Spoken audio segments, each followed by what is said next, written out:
বিভিন্ন ধর্মীয় উৎসবে পূজিত প্রতিমার সাজসজ্জায় চালচিত্রের ব্যবহার বাংলায় বহু প্রাচীন। মূলত চিত্রকরদের হাতে আঁকা এই চালচিত্রে ফুটিয়ে তোলা হয় পৌরাণিক ও সামাজিক নানা কাহিনী।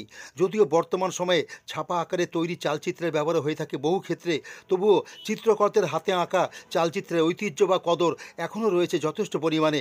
শ্রী চৈতন্যভূমির নবদ্বীপে এমনই চালচিত্রের ব্যবহার হয়ে থাকে এখানকার সবচেয়ে বড় উৎসব রাসের বেশ কিছু প্রাচীন ও ঐতিহ্যপূর্ণ প্রতিমার ক্ষেত্রে।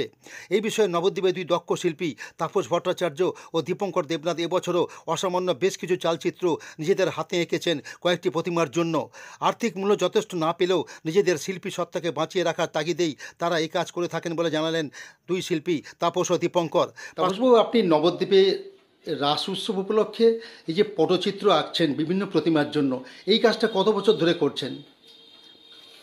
1981 থেকে করছি। প্রথমে আমার জ্যাঠামশাই স্বর্গীয় অমর ভট্টাচার্য এটা শুরু করেন। নানু পাল প্রথম আমার জ্যাঠামশাইকে দিয়ে দেবীপট করেন গৌরাঙ্গিনীর। তো যখন এই খবরটা পেয়ে যায় তখন আরও দুটো দেবীপট জ্যাঠামশাইকে করতে হয়। তাকে সহযোগিতা করতে করতে আমি ড্রয়িং এবং কী করে কালার লাগাতে হয় এটা শিখে যাই। তারপর থেকেই চলছে? তারপর থেকেই চলছে।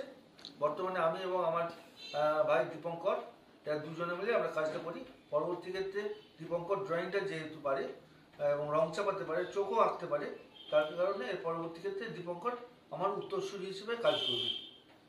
এবছর রাসে কটা প্রতিমার চালচিত্র তৈরি করছেন? 8খানা প্রতি বছর করতে হয় আমাকে। অন্যান্য পুজোতেও এ ধরনের করেন? না, অন্যান্য পুজোতে করি না, তবে দুর্গা পুজোতে মাঝে মাঝে একটা দুটো অর্ডার আসে। যদি কেউ আমাকে মাসখানেক আগে অর্ডার দেয় নিশ্চয়ই করে দিতে পারবো। এখন তো ওই ছাপা চালচিত্র বেরিয়ে গেছে অনেক, সেক্ষেত্রে আপনাদের কতটা সমস্যা হয়?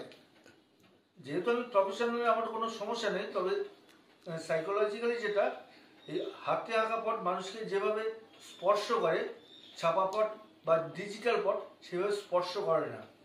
যার জন্যে ছাপা পটের থেকে হাতে আঁকা পটের গুরুত্ব অনেক অনেক বেশি। এই যে আপনাদের সৃষ্টি, তার সাম্মানিক হিসেবে যেটা পান সেটা কি আপনাদের জন্য যথেষ্ট? নবদ্বীপের ক্ষেত্রে, এই রাসের ক্ষেত্রে অবশ্যই যথেষ্ট নয়। যেহেতু নিজেও রাস করি, আমার পরিবার থেকে বাবাও রাস করতেন, একটা আলাদা ইমোশন আছে, সেই কারণে এটা আমি করে ফেলি কাজটা। আপনার নাম? আমার নাম তাপস ভট্টাচার্য। আপনার নাম? আমার নাম দীপঙ্কর দেবনাথ।